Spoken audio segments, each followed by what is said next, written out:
हाँ, तो आज का वीडियो अपना केमिस्ट्री का लास्ट वीडियो होगा। इस तरीके से अपन आज अभी ये कर लेंगे तो केमिस्ट्री पूरी हो जाएगी। 5, 6, 7, 8 चारों चैप्टर मैंने करवा दिए। इसके बाद अपन फिजिक्स स्टार्ट करने वाले हैं। ठीक है, तो मैं आई होप आपने मेरे साथ साथ नोट्स बनाए होंगे सारे। तो सारे वीडियोस देखोगे तो केमिस्ट्री बहुत ईजी लगेगी। ये मैं लिख के देता हूँ, इतना बढ़िया नोट्स, इतनी अच्छी ऑथेंटिक तरीके से समझाना, ओरिजिनल बुक की लैंग्वेज रखना, ये बड़ी बात है। आपके लिए मैंने बहुत मेहनत करी है। इसीलिए आज की हेडिंग लगाओ आप धात्विक व अधात्विक गुण, यानी कि मेटलिक और नॉन मेटलिक प्रॉपर्टीज। यहाँ से भी कोई क्वेश्चन आने के चांस है। धात्विक गुण की डेफिनेशन एग्जाम आ जाएगी। धात्विक गुण मतलब क्या? तो आंसर ये होगा कि किसी तत्व के परमाणु द्वारा इलेक्ट्रॉन त्याग कर धनायन बनाने की प्रकृति उसका धात्विक गुण कहलाती है। यानी कि कोई भी एलिमेंट हो, ठीक है, यानी कि the tendency of an atom of an any element to donate electron and form positive ion is called metallic property. यानी कि किसी भी एलिमेंट के कोई परमाणु द्वारा इलेक्ट्रॉन अगर वो दे रहा है, इलेक्ट्रॉन त्यागना मतलब डोनेट करना मतलब इलेक्ट्रॉन देना होता है, तो बनाने उस इलेक्ट्रॉन त्यागेगा तो उसमें क्या हो जाएगा, वो पॉजिटिव बनाएगा। धनायन बनाने की जो प्रकृति होती है, जो नेचर होता है पॉजिटिव बनाने का, वो क्या कहलाएगा, form positive ion is called metallic property. जैसे कि जो अपना वर्ग फर्स्ट है उसके द्वारा क्षार धातु बनाना।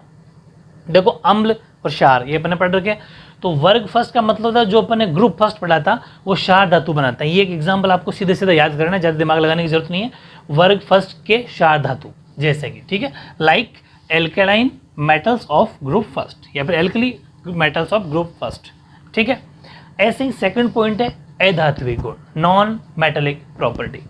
इसका आंसर हो जाएगा किसी तत्व के परमाणु द्वारा सेम डिटो जहां पर इलेक्ट्रॉन त्यागा था मतलब डोनेट किया था, यहां पर इलेक्ट्रॉन ग्रहण कर रहा है।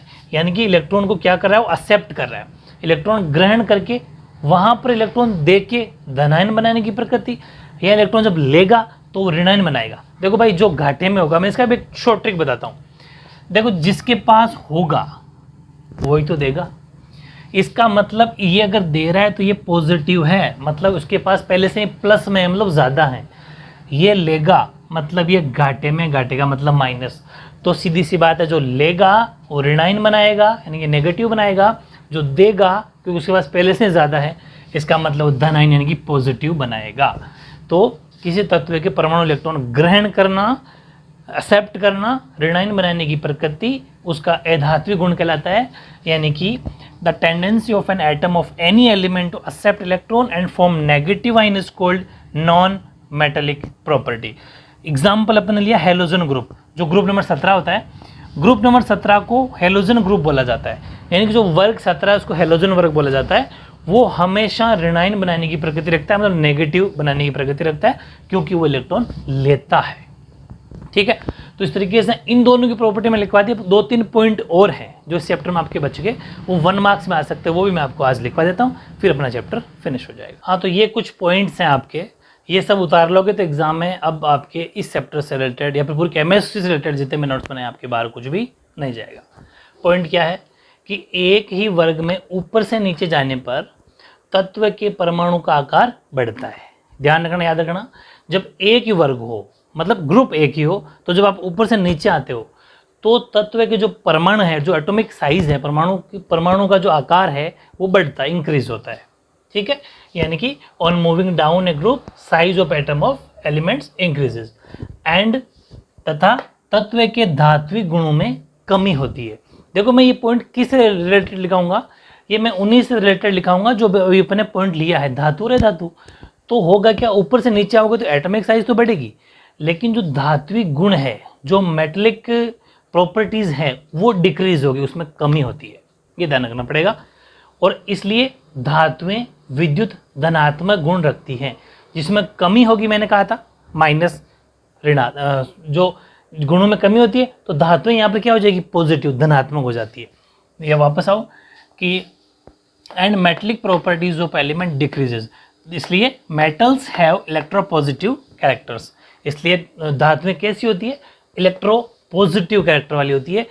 धातुएं विद्युत धनात्मक गुण वाली होती है, याद रखना, क्योंकि अभी ए धातुएं पढ़ेंगे अपन, नॉन मेटलिक पढ़ेंगे, वो अलग है। ऐसे आप क्या करना कि आवर्त सारणी के बाएं भाग से तत्व धात्विक गुणों से समृद्ध होते हैं। यानी कि element on left part of periodic table are rich in metallic properties, यानी कि जो बाएं लेफ्ट पार्ट होता है पीरियोडिक टेबल का, उसके अंदर मेटेलिक प्रॉपर्टी सबसे ज़्यादा होती है। लेकिन जैसे जैसे हम राइट साइड की ओर बढ़ते हैं, जैसे जैसे दाहिनी ओर बढ़ते हैं, धात्विक गुणों में कमी आना शुरू हो जाती है। यानी कि हम जैसे जैसे as we move to right metallic properties decreases, और अगर जैसे ही मेटेलिक प्रॉपर्टीज आपको पता है कम होगी तो नॉन मेटेलिक बढ़ जाएगी, क्योंकि अपन नॉन राइट साइड में कौन होता है, नॉन मेटेलिक। तो हम जैसे जैसे राइट साइड में जाएंगे तो उधर ए धातुओं के गुण में वृद्धि होने चली जाती है। यानी कि हम जो नॉन मेटेलिक प्रॉपर्टीज है उसकी तरफ आगे बढ़ेंगे तो ए धात्विक गुण, वो मैंने आपको बताया था ना बीच में जिगजैग वाली लाइन जो डायगोनल लाइन से हमने ड्रॉ की थी, उसके ऊपर ए धात्विक होते हैं, नॉन मेटेलिक होते हैं, उसके नीचे मेटेलिक होते हैं, धातु होते हैं, और जो उस लाइन डायगोनल की लाइन होती है वो खुद क्या होती है, उपधातु। भी नीचे बता दूंगा वो, ठीक है। यानी उसे हम क्या बोलते हैं, इन मेटलॉइड्स बोलते हैं, ठीक है। वो आगे की बात है। अच्छा अभी तक यहाँ समझो, जैसे हम राइट साइड में जाएंगे तो धात्विक गुणों में कमी हो जाएगी और ए धात्विक गुण बढ़ने लग जाएंगे। ए धातुएं, इसलिए ए धातुएं विद्युत ऋणात्मक होती है, धातुएं धनात्मक गुण वाली होती है, ए धातुएं ऋणात्मक गुण वाली होती है। अलग अलग से 1 मार्क्स में आ सकता है। यानी कि as we move to right metallic properties decreases and non metallic properties increases. इसलिए नॉन मेटल्स आर इलेक्ट्रोनेगेटिव, ध्यान रखना, ओके। जबकि ये क्या था, इलेक्ट्रो पॉजिटिव मेटल, ठीक है, ओके। अब बात आई थर्ड पॉइंट की, तीसरे पॉइंट की। तो generally oxides of metal, oxides are basic and non metallic metals are acidic. यानी कि जो ऑक्साइड और मेटल ऑक्साइड होता है वो तो होता है बेसिक, और नॉन मेटल होता है वो एसिडिक होता है। यानी कि सामान्यतः धातुओं के जो ऑक्साइड होते हैं वो तो होते हैं क्षारीय, जो मेटल होंगे ऑक्साइड के, मेटल ऑक्साइड के वो तो होंगे क्षारीय मतलब बेसिक, और जो अधातु होंगे, जो नॉन मेटल होंगे, उनके ऑक्साइड होंगे अम्लीय यानी कि एसिडिक। ये याद रखना है ना, ये भी इंपॉर्टेंट अलग से आता है।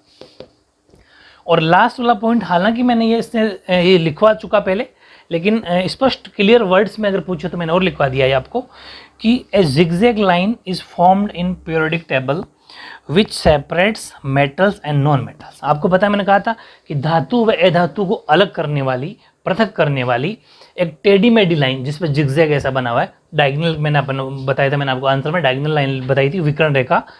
वो डायगोनल रेखा जो है वो टेढ़ी मेढ़ी रेखा बन जाती है, जिसके समीप स्थित तत्व दोनों प्रकार के गुणधर्मों को प्रदर्शित करते हैं। दोनों प्रकार के गुणधर्मों का मतलब क्या है, यहाँ पर धातु और अधातु। आपको पता है उसके इस तरह ऊपर तो अधात्विक और नीचे धात्विक, यानी उस जिगजैग के ऊपर तो नॉन मेटलिक और उसके नीचे मेटल।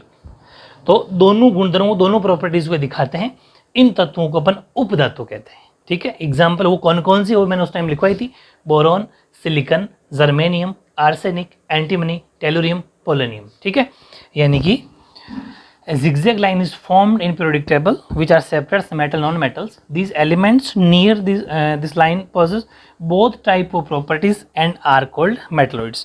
These are metalloids. कौन कौन से metalloids है वो, boron, silicon, germanium, arsenic, antimony, tellurium and polonium, ठीक है। तो इस तरीके से ये इसको इतने मेरे नोट्स को अगर लर्न करके चले जाते हो, अपने शायद 11 या 12 पार्ट बन गए ये। इन सबको अच्छे से लर्न करो, अच्छे से नोट्स बनाओ। जिस तरीके से मैंने केमिस्ट्री आपको करवाई, इससे 10 गुना ज़्यादा मेरी फिजिक्स स्ट्रॉन्ग है। फिजिक्स बहुत फेवरेट सब्जेक्ट है अपना, फिजिक्स और मैथ्स। तो फिजिक्स से अपन जल्द करने वाले हैं। मैथ्स का अपना कोर्स कंप्लीट हो ही गया है, तो आप प्लेलिस्ट में जाके पढ़ा करो। प्लेलिस्ट में जाने से सारे वीडियो आपको एक साथ मिल जाते हैं, ठीक है। उसमें आपको थंबनेल बने हुए, जो भी जैसा भी वीडियो आपको देखना होता है, जो भी क्वेश्चन आपको देखना होता है, उसको आप देख लिया करो, ठीक है। इसके भी अपन थंबनेल इसीलिए बनाते हैं कि किसी बच्चे को जो टॉपिक देखना होता है उसमें जाके इजीली देख ले, ठीक है। तो इस तरीके से अपनी केमिस्ट्री आज कंप्लीट होती है। मिलते हैं नए वीडियो के साथ फिजिक्स लेके, जब तक आप पढ़ते रहो, ओके।